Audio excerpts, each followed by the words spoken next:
2003 was a great year for video games, especially racing games.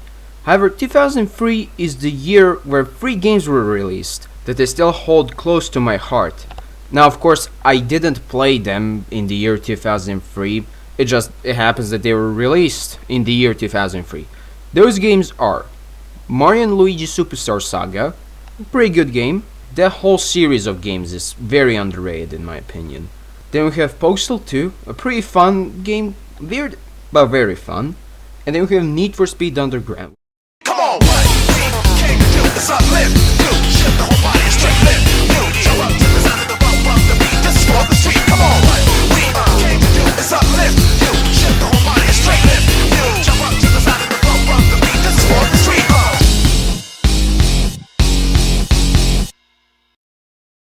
Which is the game I will be talking about today.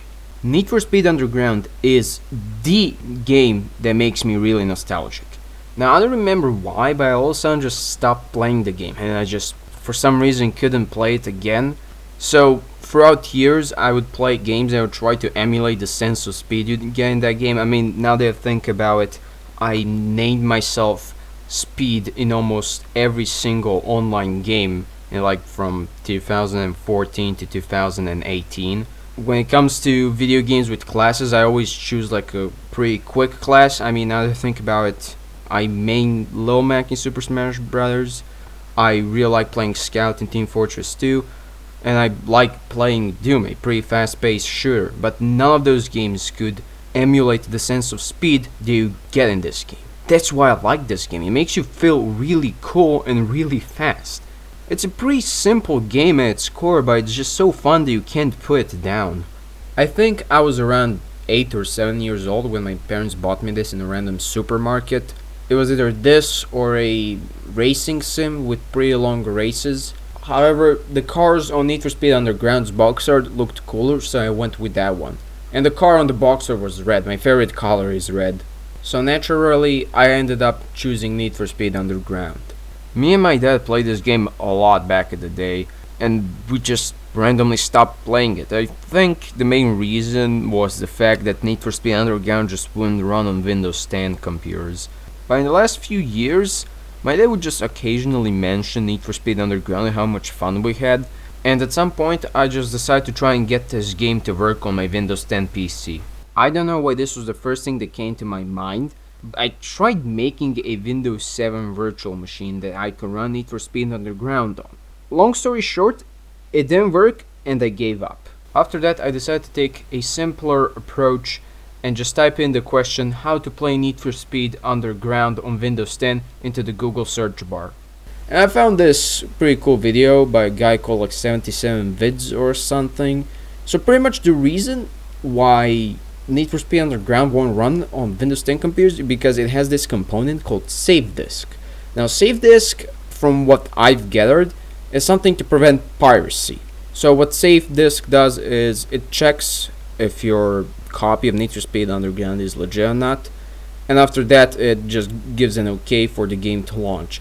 However, due to some quote-unquote security issues for Windows 10, Microsoft has decided to disable it, which is a fucking bummer. They could have actually, not disable it and maybe, I don't know, do something about, fucking Windows Defender or Windows Security as they're fucking called. They keep changing names of their fucking apps on Windows 10 like constantly.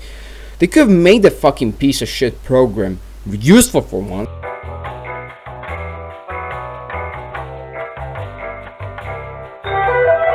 Blocks every single fucking thing except actual viruses. Like, I swear. When I try to disable the fucking insane shit it does to almost every single program I have on my computer, the fucking Windows security shit just decides to crash. It just decides to crash.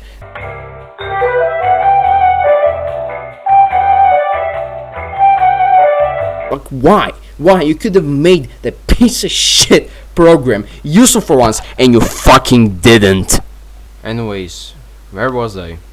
Oh yeah, talking about how I actually got this game to work. So pretty much what you have to do is you just have to install Need for Speed Underground. You need to apply a no CD patch, which is Apparently illegal if you do not own a copy of the game, but I do own a copy of the game, and you need a widescreen fix to make your game, well, white. So all that sounds pretty self-explanatory. However, there's one problem. Now, you see, the first obstacle was just installing the game, because I came to a realization. I just remind myself that, well, yes, I'm glad I have a gaming PC. For some fucking reason, the blue neon light was necessary, but it doesn't have a fucking disc reader. So I had to go to my dad's PC, take the contents of Need for Speed Underground both discs 1 and 2, and put them onto two different USBs, and then use those USBs to actually install the game, except I need to take out one USB and put in the second USB in the same spot where I put the first USB to emulate how it is when you put discs into a computer. And I finally installed the game. Then I applied the widescreen fix and the, what is it called? Yeah, the no CD patch. After all of that, the game would launch, but the only thing that I would see was a black screen and the mouse cursor. And that's about it. So I wasn't sure what the fuck I was supposed to do. I gave up again. But then I found out in the comment section there was this guy who pointed out that if this does happen to you, you should use a skip intro fix. Now, a skip intro fix, well, I'm pretty sure you can guess why it is. You skip the intro. And it did work. However, I can't see the little cutscene at the start every time you boot up the game. But hey, at least the game is working. I'm glad it is. And this is such a good game. And, oh yeah, I should probably actually start talking about the game itself. Need for Speed Underground is an arcade racing game with a big emphasis on customizing your car. You have circuit. Do I really have to explain that one to you? You have sprint, which is race from point A to point B instead of in one circle. You have drift, which it's not about finishing first, it's about being the coolest. There's lap knockout, which is just a circuit race, but if you happen to be in last place and the person in front of you finishes the lap, you're knocked out. It doesn't matter if it's the first or the second lap, that's it. That's where the race ends for you. And it goes like that until there's one racer left. It isn't anything too special. It's a nice change of pace if you get bored of regular circuit races. And then we have drag. Drag is just shit, but I'll get into that later. The thing that's cool about Need for Speed Underground is instead of just racing in a sports car, you get a regular person car and you turn it into a sports car. Personally, I never understood actual sports cars in Need for Speed games. When you take a regular car like a Peugeot 206 and turn it into a sports car, there's a bigger sense of accomplishment. It really feels like it's your car. You customize it to be this fast and you customize it to look this cool the way you like it. But then when you have a regular sports car, it's not as accomplishing. I mean, it's already a sports car. What is there for you to do? It's already fast and already looks like a sports car. Because it is a sports car. In the end, it's much cooler to take a regular car and turn it into a sports car as opposed to just taking a sports car and just making it a better sports car. While I'm at the topic of customizing cars, I might as well talk about how you actually do it in this game. And trust me, there's a lot to talk about here. I think it's pretty good. Despite the fact that there are a lot of things you can do to customize your car, it's very simple to do. Everything you can customize is divided into two sections, which are divided into more subsections. However, the two main sections are performance and visual. When it comes to visual stuff, you can customize your car's front and rear bumpers, side skirts, you can add spoilers, roof scoops. However, those things look ugly on most cars, to be honest. Exhaust pipes, headlights, taillights, neon lights, window tint, rims, hoods, and choose from a wide range of vinyls and decals to apply to your car. Of course, you can paint your car, but you can also paint its spoiler and the rims. Muffler and tips, also, weirdly enough, you can paint few pipes within your car's engine. I cannot recall a single part in this game where you get to open the hood of your car without customizing it. So there is no reason for you to change the color unless you see it. The only time you see it is when you are customizing it. So is that all? Did I mention all of it? Am I finished with the customization part of this game? Let's see. Now let me just see. Good. Finally. While yes, all of this does look cool, you start with a small variety when it comes to the customization. To unlock most of the stuff I just mentioned, you'll have to either level up by disregarding all common sense while driving and pulling off some of the most dangerous and stupid stuff during races, or play the underground mode, which is where you unlock all the cool stuff. Now, the underground mode is this game's story mode. The story goes like this. You're playing as mute protagonist number 372, who wants to get into Olympic City's racing scene for some reason. Your character is going for his fantasy of driving a cool tuner car, but then gets interrupted by Samantha. Now, Samantha is his friend and neighbor, someone, I don't know. I guess she just wants to introduce you to the racing scene or something. Throughout the story, you will cross paths with some of the recurring characters, mostly forgettable ones, except Jose, or Jose. I'm sorry if I'm mispronouncing his name. Alright, where was I? He's the most Chad character out of all of them. He always has a friendly race with you and always says how you won fair and square, as opposed to other guys who are just assholes and complain about their cars not being good enough. However, not all characters are there for you just to beat them. Samantha, for example, provides you with unique visual parts which increase your rep points, reputation points, or is it representation points. It's not like they matter too much. Once you level up by adding more cool non-stock stuff onto your car, visual stuff that is, your car's rep level will increase. Now, at the end of every race, as I mentioned, by doing stupid shit, you will get points. And depending on what rep level your car has, those points will get multiplied. You cannot progress through the entire game with a stock car. You have to modify it in some way for it to be cool enough for the competition to take you seriously. Aside from Samantha, there's Junkman, some weirdo who scraps old cars and makes unique performance parts out of them, which really make your car go fast. You can only obtain these parts in the underground mode, and you can use them only on the car that you are using for the underground mode. Another thing exclusive to the underground mode are the tournaments. The tournaments are just Grand Prix that consist of 4 races of the same kind. However, I think it would be kinda cool if you went from a circuit race to a sprint race, and then from a sprint race to a drift race, and then back to one final circuit race. And no, not drag, because fuck drag. Even in real life, drag races are kinda boring to me. They're just going in a straight line. I will admit that it's kinda interesting and kinda cool to see cars drive on 2 wheels, because like sometimes they'll just start doing that to start a drag race, and that's the only interesting thing to me.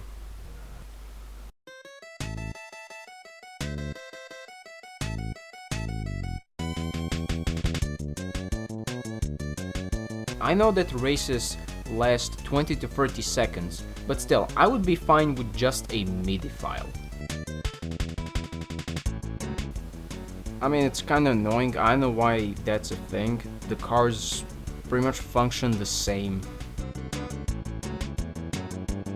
Instead of steering freely, you have a new control scheme. Just tap one of the directional keys and your car will automatically steer into that lane.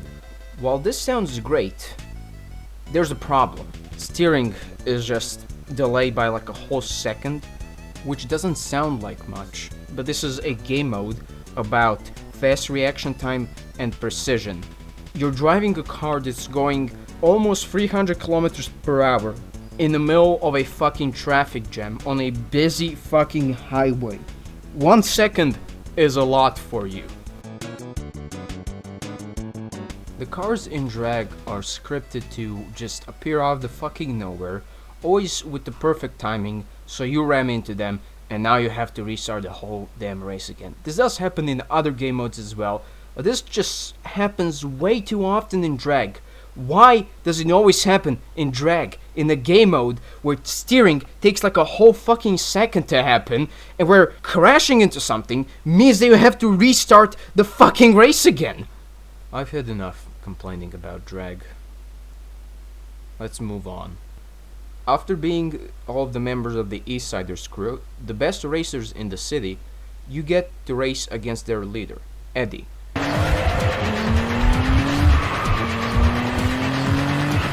this. It's on.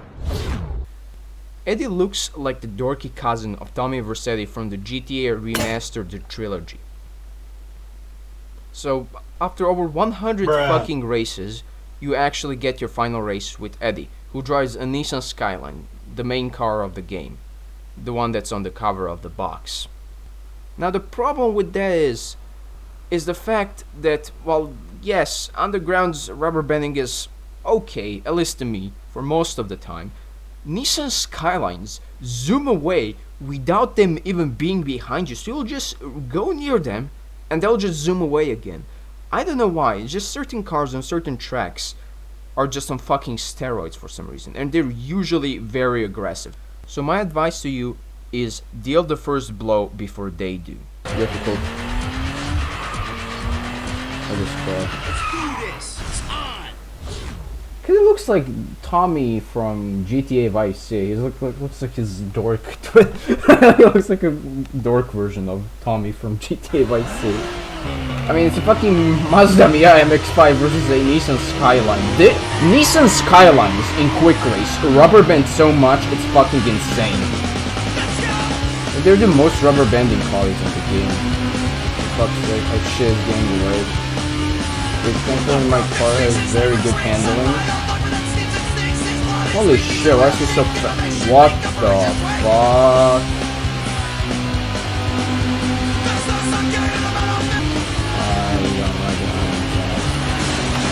Yeah, eat shit, Eddie. Fucked up. Let's go. I'm not taking the shortcut. Fuck you, random shortcut. Fuck that shortcut. Woo-hoo-hoo! Yeah, let's go. Race victory. Stuff puts you on the cover of their magazine. So you beat Eddie, and spoiler alert, and yes, actual spoiler alert, that wasn't the final race. You are immediately challenged by some mysterious racer. It turns out that the mysterious racer is Melissa. You know Melissa from that one cutscene at the start of the game, the blonde woman in her Nissan 350Z that I just randomly unlocked after playing a bunch of quick races, and I just had no idea what was the significance of this car. Even back when I was a kid, when I just randomly unlocked it, I was just confused as to where this car even is from. Never mind, still. Now, finally, this is the final race of Underground mode. And this is gonna be exciting. She crashed multiple times. Oh fuck. No. I was still like a second behind me somehow. However, her rubber banding was no match for my epic driving skills. My epic driving skills were in fact so epic that the game got so salty it tried timing a van so I would crash into it at the end of the final lap. But that still wasn't enough to stop me. Oh, what the fuck? I'm getting away? No, I'm not. Oh, I am? Am I? I still have a little bit of nitros. I'm not risking it. I think I'm going the normal way. Oh, thank you. No! The fucking van! Holy shit! No, you will not. So, what do you get for being Underground mode? Well, you unlock everything. Except the unique parts you haven't chosen. That kinda sucks. I already unlocked everything. I was hoping that I would get the unique parts. So, what do you think of the Underground mode? Well, it's okay. If it wasn't there, the game would certainly feel a bit empty. You also might be wondering what happens to Eddie. I have no fucking idea. I guess the guy just kinda despawns after you beat him. Underground mode certainly does drag for a bit too long. But honestly, it's fine. Another thing I forgot to bring up are the magazines. After reaching a certain point in the story or reaching certain milestones, you'll get to be on the cover of a magazine. And this is a pretty cool way to see how your car progressed from an almost completely stock car to a sports car. This is what I was talking about earlier. Just seeing your car evolve is very cool. Now, Need for Speed Underground, Need for Speed Underground 2, and Need for Speed Most Wanted are considered to be the peak of the franchise. Need for Speed Most Wanted is known for having very good pursuits even to this day. Need for Speed Underground 2 is known for having very in-depth, 50% of the time completely pointless, but still very neat car customization. Meanwhile, Need for Speed Underground is the game that's known as the one that started the whole tuner culture trend in Need for Speed games. However, there's something that I think people often overlook in Need for Speed Underground, and that's its level design. While yes, Need for Speed Most Wanted's open world works great for pursuits, and Need for Speed Underground 2's open world works great for exploration, the actual racing tracks where you get to do, well, racing, just feel very boring and long. Need for Speed Underground's map, to me at least, feels like they designed very fun tracks and then connected them together into one big map. Meanwhile, Most Wanted's and Underground 2's worlds feel like they made an open world first and then divided it into tracks. Again, I could be completely wrong, but still, the point is, Underground's tracks are way more fun, engaging, and give you a better sense of speed. I thought to myself, well, this might be the fact that Need for Speed Underground was my first time I played a Need for Speed game, and because of that I just expect Need for Speed Underground out of everything. But after playing some Need for Speed Underground 2 and Most Wanted, I realized that no, there's just more stuff happening in Underground 1's tracks. Let's take Market Street for example. After you start the race, there's immediately a sharp turn. After you clear that sharp turn, there's usually some oncoming traffic. After that, you have a train that's nowhere else to be seen in the game. After that, there's a restaurant. I would advise you to go through here, unless there are too many opponents cramming themselves into that one small space. Then you're in this pretty neat looking park. You have this turn, which isn't that big of a deal. However, you've been building up a lot of speed, and now there's this part of the road. It's pretty difficult, but again kinda satisfying to clear this without scratching your car. After that, you have another sharp turn where you're supposed to maintain your speed while at the same time clearing it pretty well. There's another sharp turn, then you build up some more speed. Then there's this turn over here where after all the speed you've built up, it's kinda hard to dodge cars there in this part of the track. After that, you have an intersection that's usually pretty busy depending on which traffic level you've set. After that, you have this pretty cool part where you have three options. Take the regular route, the shortest one, or the longest one. The longest one is technically counted as a shortcut because in the end you will build up enough speed to overtake anybody who decide to take the shortest route, since the other two force you to lose a lot of speed when you try to clear them. So then there's this part where you're just going in a straight line. Now that's not that big of a deal, but there are a lot of jumps which kind of limit your control, and there are a lot of props on the sidewalk. So if you even just touch them a little bit, you will most likely lose control of your car. And overtaking and trying not to be overtaken in this section can be pretty intense. After that, we have a turn that's not anything too serious. However, the thing that it's hiding is what really is the highlight of this map. After building up all of that speed, you end up jumping across this huge gap, and it's one of the coolest parts of the game. After that, you have another sharp turn. However, you can choose to go through this gas station. It's not really counted towards your points if you take this shortcut. However, it's kind of risky. It's not much, but it has won me plenty of races. Again, it's kind of risky because you could hit a sign and lose control of your car. However, still, if you're just not feeling it, you could just take the normal route. After that, you only have to clear one intersection, and that's the end of that lap. I could analyze more tracks like this, but honestly they would just take way too long. The roads are often pretty narrow and filled to the brim with a bunch of buildings, details, and signs that give you a better sense of speed when you're passing through these streets or the roads. The level designers certainly did a very good job here. I know they have made it seem as if Need for Speed Underground is some kind of perfect game. It's not perfect, but it's still a very fun game. I remember years ago me and my dad used to play this game, and we played Underground mode, and he decided to customize the Dodge Neon because I would always be the one who gets the customized cars, and I would always paint them red because that's my favorite color. I realized I haven't really said why this game makes me nostalgic, so here's one of the reasons. So yeah, after I installed the game, I recreated the car that we used to drive years ago in underground mode, and it was a pretty great surprise. The gameplay, it's certainly very simple, but it's just so fun that a lot of the times you just can't put it down. The controls are also great. I keep the stability controls on, not because I can't drive without them, it's just that driving feels very smooth and satisfying with them on. And even without them, controlling your car is pretty good. So yeah, that's about it. I'm not sure what else to talk about. In conclusion, the game is excellent. I like it. That's it. Oh, and if you're wondering, I still have the box, the manual, both of the discs, and the piece of paper where you would find disc number 2.